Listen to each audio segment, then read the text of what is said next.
എല്ലാവർക്കും നമസ്കാരം. വാർത്താ വിശേഷങ്ങളുടെ പുതിയൊരു എപ്പിസോഡിലേക്ക് സ്വാഗതം.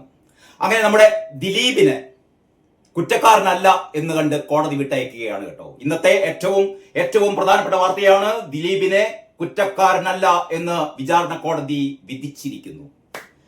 കഴിഞ്ഞ 9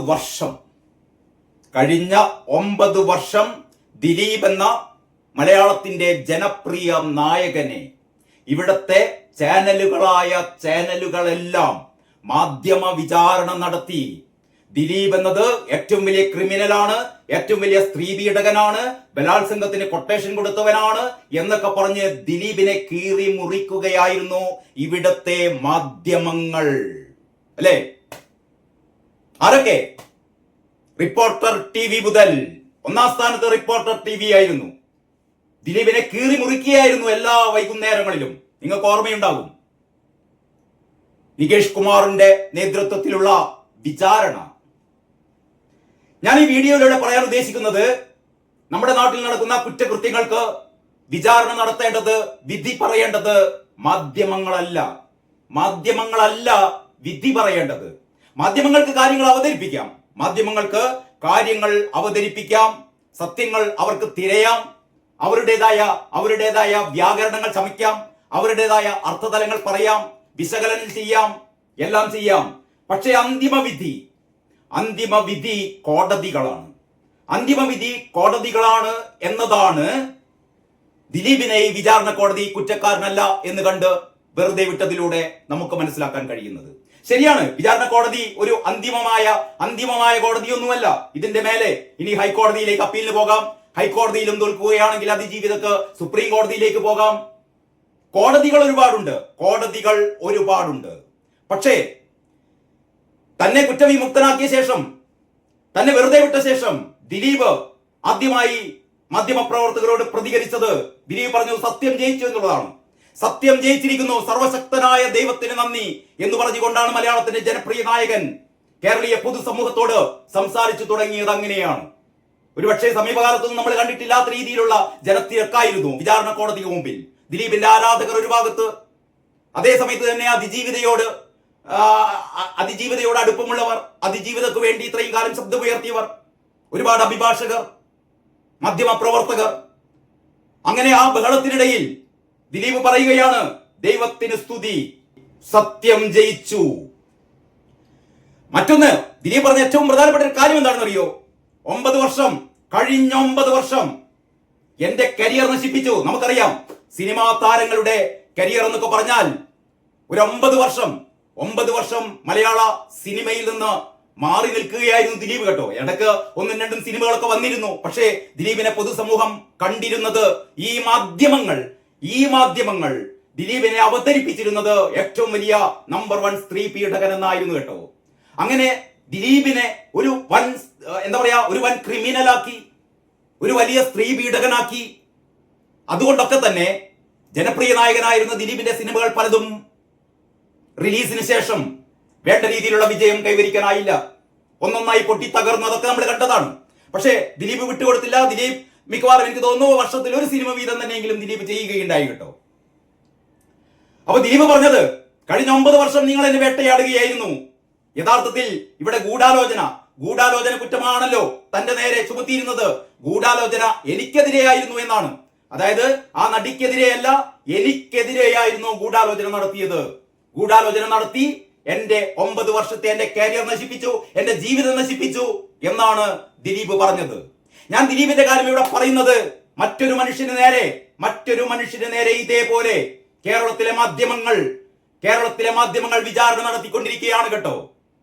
രാഹുൽ മാങ്കൂട്ടത്തിന് നേരെ ഉയർന്നു വന്ന സ്ത്രീ പീഡന ആരോപണങ്ങൾ എന്ന് പറയുന്നത് തീർത്തും കെട്ടിച്ചമച്ചതാണ്. അല്ലെങ്കിൽ ഈ സംഭവത്തിൽ, അല്ലെങ്കിൽ ദിലീപ് 8ാം പ്രതിയായ ഈ അതിജീവിതയുടെ, ഈ സിനിമാ നടിയുടെ സംഭവം പോലെയൊന്നും ആയിരുന്നില്ല കേട്ടോ. അത്തരം ഒരു ബലാത്സംഗ കഥയൊന്നും ആയിരുന്നില്ല കേട്ടോ. അത് ഇലക്ഷൻ ജയിക്കാൻ വേണ്ടിയിട്ട്, പഞ്ചായത്ത് തെരഞ്ഞെടുപ്പ് ജയിക്കാൻ വേണ്ടിയിട്ട്, യഥാർത്ഥത്തിൽ നിയമസഭാ തെരഞ്ഞെടുപ്പ് ജയിക്കാൻ വേണ്ടിയിട്ട് പിണറായി വിജയനും സംഘവും കരുതി വെച്ചിരുന്ന ഒരു ഗുണ്ട് പൊട്ടിക്കുകയായിരുന്നു ഈ പഞ്ചായത്ത് തെരഞ്ഞെടുപ്പ് ജയിക്കാൻ വേണ്ടിയിട്ട്. തിരഞ്ഞെടുപ്പ് ചൂട് പിടിച്ചപ്പോൾ അമ്പലക്കള്ളന്മാരെന്ന് തങ്ങളെ വോട്ടർമാർ വിളിച്ചു തുടങ്ങിയപ്പോൾ ഒരു ഗതിയും പരഗതിയും ഇല്ലാതെ CPM ആസൂത്രണം ചെയ്ത അവരുടെ തിരക്കഥയായിരുന്നു രാഹുൽ മാങ്കൂട്ടത്തിനെതിരായ ആരോപണം എന്നുള്ളത് കേരളത്തിലെ സാമാന്യ ബുദ്ധിയുള്ള ആൾക്കാർക്കെല്ലാം മനസ്സിലായ കാര്യമാണ്. കാരണം ആ അതിജീവിത എന്ന് പറയുന്ന അതിജീവിത എന്ന് പോലും എങ്ങനെയാണ് ആ ഒരു പരാതിക്കാരിയെ വിളിക്കേണ്ടത് എനിക്ക് അറിയില്ല കേട്ടോ. നമുക്ക് തൽക്കാലം പരാതിക്കാരി എന്ന് വിളിക്കാം. ആ പരാതിക്കാരി ചെയ്തത് രാഹുൽ മാങ്കൂട്ടവുമായുള്ള സ്വകാര്യ സംഭാഷണങ്ങൾ ആദ്യം തന്നെ ചാനലുകൾക്ക് വിൽക്കുകയായിരുന്നു. ചാനലുകൾ അവരുടെ സ്വകാര്യ സംഭാഷണങ്ങൾ, സ്വകാര്യ വാട്സപ്പ് ചാറ്റുകളൊക്കെ ചറപറ ഇത് പൊതുസമൂഹത്തിലേക്ക് പറത്തിവിട്ടു. യഥാർത്ഥത്തിൽ കേസ് കൊടുക്കേണ്ടത് ആ മാധ്യമങ്ങൾക്കാണ്. ആ മാധ്യമ പ്രവർത്തകരോട് ഈയിടെ ഫേസ്ബുക്കിൽ ഞാനൊരു പോസ്റ്റ് കണ്ടു. ഈ മാധ്യമ പ്രവർത്തകർ അവരുടെ സ്വകാര്യ സംഭാഷണങ്ങൾ ഇതേ വിധം പുറത്തു വിട്ടുമോ എന്നാണ് ചോദിച്ചത്. രാഹുൽ മാങ്കൂട്ടവും ആ പെൺകുട്ടിയും തമ്മിലുണ്ടായ സ്വകാര്യ സംഭാഷണങ്ങൾ, ആ സ്വകാര്യ സംഭാഷണങ്ങൾക്കിടക്ക് അവരുടെ പ്രണയങ്ങൾ, അവരുടെ കലഹങ്ങൾ, അവരുടെ തർക്കങ്ങൾ അതെല്ലാം ഇഴകീറി പരിശോധിച്ചുകൊണ്ട് അതിനു വേണ്ടിയിട്ട് പൊതുസമൂഹത്തിലേക്ക് അത് എറിഞ്ഞു കൊടുക്കുകയായിരുന്നു കേട്ടോ 3-4 മാസങ്ങൾക്ക് മുമ്പ്. അന്നൊന്നും ഈ പരാതിയുമായി പോലീസിലെത്തിയില്ല. ഒരു അന്വേഷണ കമ്മീഷൻ രൂപീകരിച്ചിട്ട് പോലും പോലീസിന്റെ ഒരു അന്വേഷണ ടീമിനെ, ഒരു സ്പെഷ്യൽ ഇൻവെസ്റ്റിഗേഷൻ ടീമിനെ രൂപീകരിച്ചിട്ട് പോലും ഈ പെൺകുട്ടി അവരുടെ അടുത്തേക്ക് ചെന്നില്ല കേട്ടോ. അവർ പെൺകുട്ടിയെ സമീപിച്ചിട്ട് പോലും പെൺകുട്ടി തനിക്ക് പരാതിയില്ല എന്ന് പറയുകയായിരുന്നു. അവസാനം ഇലക്ഷൻ ചൂട് പിടിച്ചപ്പോൾ ഈ പെൺകുട്ടിയെയും കൊണ്ട് നേരെ മുഖ്യമന്ത്രിയുടെ ഓഫീസിലേക്ക് എത്തിക്കുകയായിരുന്നു. മുഖ്യമന്ത്രിയുടെ ഓഫീസിൽ പരാതി അവിടെ എഴുതി വാങ്ങി അത് ഉടനെ ക്രൈംബ്രാഞ്ചിന് കൈമാറുന്നു. അന്വേഷണങ്ങൾ നടക്കുന്നു. അങ്ങനെയാണ് കേസെടുക്കുന്നത് ആർക്കെതിരെ? രാഹുൽ മാങ്കൂട്ടത്തിനെതിരെ. അങ്ങനെ ഒരു പരാതിക്കാരി പോരാ, നമുക്ക് ഒരു പരാതി കൂടി വേണം എന്ന് പറഞ്ഞിട്ട് പേരറിയാത്ത, നാടറിയാത്ത, ആണാണോ പെണ്ണാണോ എന്ന് പോലും അറിയാത്ത രണ്ടാമതൊരു പരാതിക്കാരി കൂടി വരുന്നു കേട്ടോ. അവസാനം മുൻകൂർ ജാമ്യാപേക്ഷയിൽ പോലും സെഷൻസ് കോടതി പറഞ്ഞു ബലാത്സംഗത്തിന് തെളിവില്ല, ബലാത്സംഗം നിൽക്കില്ല. ഗർഭഛിദ്രമായിരുന്നു അല്ലെ? ഗർഭചിത്രത്തിന്റെ കാര്യത്തിൽ ഒരു നേരിയ സംശയം പ്രകടിപ്പിച്ചു. മാത്രമല്ല ഇതൊരു MLA ആയതുകൊണ്ട്, ജനപ്രതിനിധി ആയതുകൊണ്ട്, സമൂഹത്തിൽ സ്വാധീനം ചെലുത്താൻ പറ്റാവുന്ന ഒരു വ്യക്തി ആയതുകൊണ്ട് ഈ മുൻകൂർ ജാമ്യം കൊടുക്കാൻ നിവൃത്തിയില്ല എന്ന് സെഷൻസ് കോടതി പറഞ്ഞു. പക്ഷേ ഹൈക്കോടതി അറസ്റ്റ് ചെയ്യരുത്, 15-ാം തീയതി ഞങ്ങൾ വിശദമായ വാദം കേൾക്കട്ടെ എന്ന് ഹൈക്കോടതി പറഞ്ഞിരിക്കുകയാണ്. അപ്പോഴാണ് രണ്ടാമത്തെ പരാതിക്കാരി ഒരു മൊഴി പോലും എടുക്കാതെ, അങ്ങനെയൊന്നും നമ്മുടെ കേട്ടിട്ടില്ല, അടുത്ത കാലത്തൊന്നും കേട്ടിട്ടില്ല. ഒരു പരാതിക്കാരുടെ മൊഴിയില്ലാതെ ഏത് പരാതിക്കാരി, എന്ത് പരാതിക്കാരി, എവിടുത്തെ പരാതിക്കാരി അറിയില്ല. 2023 ബാംഗ്ലൂരിൽ വെച്ച് ഒരു യുവതി പറയുകയാണ് തന്നെ ഇതേപോലെ തന്നെ ബലാത്സംഗം ചെയ്തത്.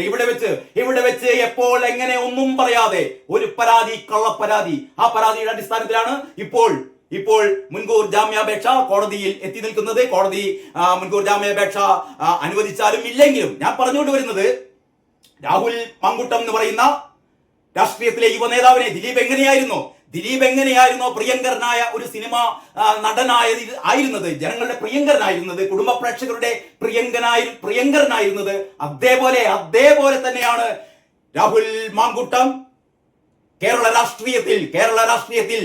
സിനിമയിൽ എങ്ങനെയാണോ ദിലീപ്, അതേപോലെയായിരുന്നു കേരള രാഷ്ട്രീയത്തിൽ രാഹുൽ മാങ്കൂട്ടത്തിന്റെ സ്ഥാനം. ദിലീപ് പറഞ്ഞ പോലെ എന്റെ 9 വർഷം നിങ്ങൾ എന്റെ 9 വർഷം നഷ്ടപ്പെടുത്തി, എന്നെ ഗൂഢാലോചന പ്രതിയാക്കി. എന്റെ 9 വർഷം ആര് തിരിച്ചു തരുമെന്ന് ദിലീപ് ചോദിക്കുമ്പോൾ രാഹുൽ മാങ്കൂട്ടം എന്ന യുവ നേതാവിനെയാണ് നമ്മൾ കൈ ചൂണ്ടുന്നത്. അയാൾ സ്ത്രീ പീഡകനാണ്, ഒരു തെളിവുമില്ലാതെ. മറ്റൊന്ന് ദിലീപ് പറഞ്ഞ ഏറ്റവും പ്രധാനപ്പെട്ട ഒരു കാര്യമുണ്ട്. മഞ്ജുവിന്റെ പേരെടുത്തു പറഞ്ഞുകൊണ്ടാണ്.